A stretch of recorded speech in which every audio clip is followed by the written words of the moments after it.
Okay, so let's dive into this, huh? The Syrian civil war today, you've seen the headlines, right? Regime changes, alliances changing A constantly. lot to keep up with. Yeah, totally. We've got articles, reports, even some whispers from people on the ground trying to put it all together. Like a puzzle, but the pieces keep changing. Exactly. So we want to help you, the listener, understand what's going on, what's the real story beyond just the headlines, not just who, but why. Yeah, the stakes are higher than ever now, especially with Assad's regime suddenly gone. Gone. I mean, wow, it's more like it disappeared overnight. Nobody saw this coming, not even the experts. Yeah, it's like the world was focused on, Ukraine or the Israeli-Iranian thing, and then bam, Yeah. Syria changes completely. And now we have this coalition of rebel groups, but it's not like they're the good guys, right? No, not really. One of the main groups in this coalition is Hayat Tahrir al-Sham, HTS. They say they've changed, from their al-Qaeda days, talking Yeah. about respecting minorities, freedoms, all that. But, I mean, they're still on the terrorist list, right? The US, EU, UN, they all say so. Yeah, for a lot of people, them being in power is a big warning sign. And for Syrians who have suffered so much already, it's terrifying. It's hard to even imagine what the people there are going through. Millions have had to leave their homes. Cities are destroyed. There's this line from a German report. It says, those who stayed in Syria basically have to choose between a broken dictatorship and areas controlled by Islamists, some with ties to criminals. So basically, there are no good choices for ordinary Syrians. Yeah, it shows how complicated it is. This isn't just good guys versus bad guys. It's a mess of different interests and beliefs clashing. Okay, so before we get into all that, let's go back a bit. Who was Bashar al-Assad really? Well, the important thing is he was an Alawite, a minority group in Syria, but they've had all the power for decades. Started with Assad's father, Hafez. So Bashar inherited this system where he crushed anyone who disagreed with him, and then the Arab Spring happens in 2011. And all those people wanting democracy. Assad just used more violence, and that's how the civil war really started. And then other countries got involved, each with their own goals. So you have religious tensions, a brutal dictator, and suddenly no one's in charge. Sounds like a recipe for disaster. It's a very dangerous situation. To understand what might happen next, we need to figure out what the main players on the world stage want. Let's start with Iran. They're Shiite, and they've been supporting Assad completely. Right. Money, weapons. They even sent in Hezbollah, the fighters from Lebanon. They want to be the most powerful force in the region to counter the Sunnis like Saudi Arabia. And then you have Russia. They came in a few years ago, seemingly out of nowhere, but they have a clear goal. Yeah, Putin wanted to help Assad, sure, but he also wanted a foothold in the Mediterranean. Those Russian bases in Syria, they're not going anywhere. And there's the US. It's like they're trying to be friends with everyone at the same time. Well, their strategy hasn't been very clear, let's say that.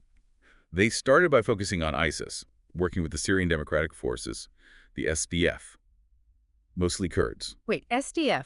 Who are they, for people who might not know? Oh, right. They're a mix of Kurdish and Arab fighters, and the U.S. supports them. They were important in fighting ISIS. But now they control oil fields in northeast Syria, and that's causing problems. So the U.S. is trying to balance everything. They want to support the Kurds, but not make Turkey too angry, because Turkey's their ally. And they also want to stop ISIS. Exactly. And Turkey's very worried about what's going on in Syria. They're worried about the PKK, right? Yes. The PKK are Kurdish separatists who've been fighting Turkey for a long time. And Turkey sees the Syrian Kurds as helping them. And on top of that, Turkey has millions of refugees from Syria. That's a lot of pressure. For sure. Erdogan has to deal with his borders, try to weaken the Kurds, handle all these refugees, all while trying to stay on good terms with the West and with Russia. So we've got Iran, Russia, the U.S., Turkey, all involved in Syria. And then there's Israel. They're playing their own game entirely. Israel is being very precise. Airstrikes against Iranian-backed groups in Syria, trying to stop weapons from reaching Hezbollah in Lebanon. They just want to keep their enemies away, basically. Exactly. But it's risky. One mistake could make things much worse. So to recap, religious problems, a dictator removed, no one in power, and powerful countries all fighting for control.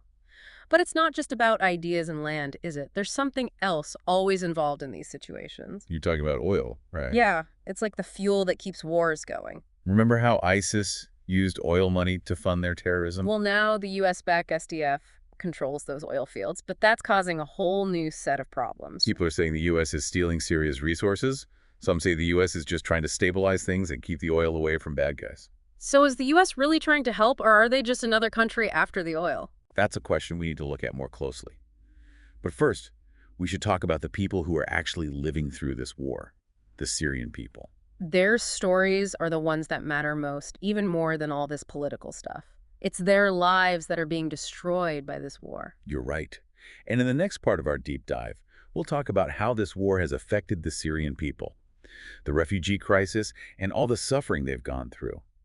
We'll also dig deeper into those accusations about the oil and who's really profiting. Stay with us. Last time we were talking about oil and, people saying the U.S. is taking advantage of Syria's resources. Right, but we should talk more about the people caught in the middle of all this, the Syrian people. Yeah, it's easy to forget about them when we're talking about all these global power struggles, but their lives have been completely changed by this war. Millions of people have lost their homes, their families, their whole lives. Cities are in ruins, there's violence everywhere. I mean, can you even imagine the fear they must live with every day? And that German report we talked about, it really shows how desperate the situation is. It said that Syrians who stayed in the country, they only have two terrible choices: stay under a dictatorship that's failing, or live in areas controlled by Islamists, maybe even criminals. So no matter what, it's a bad situation. Yeah, it shows that this isn't a simple problem with easy answers. Let's talk about the refugee crisis, because that's a direct result of the war, and it's a story that doesn't get enough attention. Millions of people have had to flee their homes. Women, children, whole families. They've gone to neighboring countries, some even further. I read that Turkey alone has taken in something like 3.5 million refugees from Syria. And Lebanon, which already had its own problems, they've taken in a lot too. That many people on the move, it puts a huge strain on resources everywhere. Food, housing, healthcare, everything. And for the refugees themselves, it's incredibly difficult. They've been through so much trauma, they're living in poverty, they can't get education or healthcare. A lot of them are stuck in overcrowded camps, trying to rebuild their lives while also missing their homes. It's hard to imagine them ever being able to go back, with the war still going on and no one knowing what will happen to Syria. The rest of the world has to help them and help the countries that are taking them in. But there's never enough money. And countries don't seem to want to deal with the real problems causing this crisis. It's a complicated issue, yeah, but we can't just ignore it. Absolutely. And while we're talking about the consequences of this war, we have to talk about ISIS. It's scary to think that this whole mess created the perfect environment for a group like ISIS to grow. Yeah, they took advantage of the fact that no one was in control. They recruited fighters, they took over land, and they used Syria as a base for all their operations. They promised people a better life, but then they treated anyone who disagreed with them horribly. Their violence went way beyond Syria. They inspired attacks all over the world and made people afraid of Muslims in general.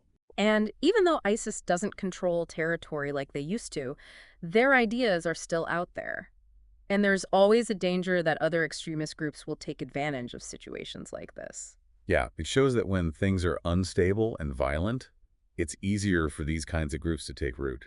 Okay, let's go back to that issue of who's profiting from Syria's oil. We talked about it before. Right. There are a lot of accusations going around, a lot of people pointing fingers at the U.S. and their allies. The U.S. says they're using the oil money to help the SDF and stabilize the region. But others say it's just about making money for foreign countries and companies, not actually helping Syrians. And honestly, it does look bad. It makes it seem like the U.S. only cares about getting something for themselves, not about humanitarian reasons. Yeah, it makes people wonder if foreign intervention is ever really about helping others, or if it's always about greed and self-interest. We've seen this happen before, in other wars, where oil or other valuable resources become the reason for fighting. It shows that we need to be more transparent about how these resources are managed and make sure that the money goes to the people who need it most. So, to sum up, we have all these countries with different goals, accusations of exploitation, and a huge humanitarian crisis. It's hard to see how things will get better. The situation is constantly changing, and it could get worse very easily. But there's one thing that's clear. The Syrian people deserve a future without violence and oppression. The international community has a responsibility to help them achieve that. They deserve peace, justice, and the chance to decide their own future. Coming up next, we're going to focus on a specific area that's really important but often overlooked: the Golan Heights. It's a small area, but it's a major flashpoint in this whole conflict, and what happens there could affect the entire region. We'll explore its history, why it's so contested, and how it could trigger even more conflict. Stay with us as we uncover this piece of the puzzle. Okay, so we've been talking about the Syrian civil war, this whole tangled mess, right? But there's one piece we haven't really looked at yet, a piece of land that's super important, and that's the Golan Heights. Yeah, it's a small area, but it's really important strategically, and its history kind of sums up all the problems the Middle East has had for, like, forever. Right, so for anyone who needs a reminder, we're talking about this hilly area that borders Israel, Syria, Lebanon, and Jordan. Israel took it from Syria in the Six-Day War back in '67, and then basically made it part of Israel in 1981. But most of the world still doesn't agree with that. And that's the big issue, right? It's been a point of conflict ever since, and the Syrian civil war has just made it worse. So why are the Golan Heights so important? What's the big deal? Well, for Israel, it's all about security. It's like a high ground, a buffer zone that lets them see what's happening in Syria. One of our sources mentioned that the Golan Heights are only about 60 kilometers from Damascus, the Syrian capital. That's pretty close. Yeah, very close. And that's why it's so important for Israel. They've used it to watch for threats from Syria and their allies like Iran and Hezbollah for a long time. And with the war going on right next door, the Golan Heights became even more important for Israel. It's like they have a front row seat to a very dangerous situation. They can see everything that's happening, track movements, and react quickly if they need to. We've seen reports about Israel launching airstrikes against Iranian-backed forces in Syria, and a lot of people think those strikes were launched from the Golan Heights. It's very likely. Israel doesn't want its enemies getting too close, and the Golan Heights gives them the ability to stop that. But it's not just about military strategy, right? There are people who actually live in the Golan Heights, and they're stuck in the middle of all this. You talk about the Druze, right? Yeah. They're a unique group with their own religion and culture, and their situation in the Golan Heights is really complicated. The Druze have lived in this region for centuries, and many of the ones in the Golan Heights still feel connected to Syria, even though Israel has controlled the area for over 50 years. They have family and connections across the border, and the war has made things very difficult for them. One of our sources talked about a terrible incident where a Druze village in the Golan Heights was hit by a rocket and 12 kids, teenagers, were killed. It's a reminder that all this fighting has a real human cost. And it makes you wonder, what will happen to the Druze if the Golan Heights change hands? So, with Assad gone and no one's sure what will happen in Syria, what's the future of the Golan Heights? It's hard to say. There are so many possibilities. Israel has said they're not giving it up. And even though the Syrian government is weak right now, they still claim it's their territory. Could this lead to another war? It's definitely possible. Any change could cause tension and maybe even violence. It seems like we just have more questions than answers about the Golan Heights. That's how it is with this conflict. That's why it's so important to keep paying attention to what's going on in the region. Well, we've covered a lot today, huh? The fall of Assad, all these different countries involved, the terrible things that have happened to the Syrian people. We talk about the rise of ISIS, who's controlling the oil, and how important the Golan Heights are. But as we finish, I keep thinking about the people at the center of this whole thing, the millions who have had to leave their homes, the families that have been torn apart, the lives that have been lost. It's important to remember them, even as we try to understand the political and military aspects of the war. Because in the end, any solution has to put the needs of the Syrian people first. Their voices need to be heard, they need help, and they deserve the chance to build a peaceful future.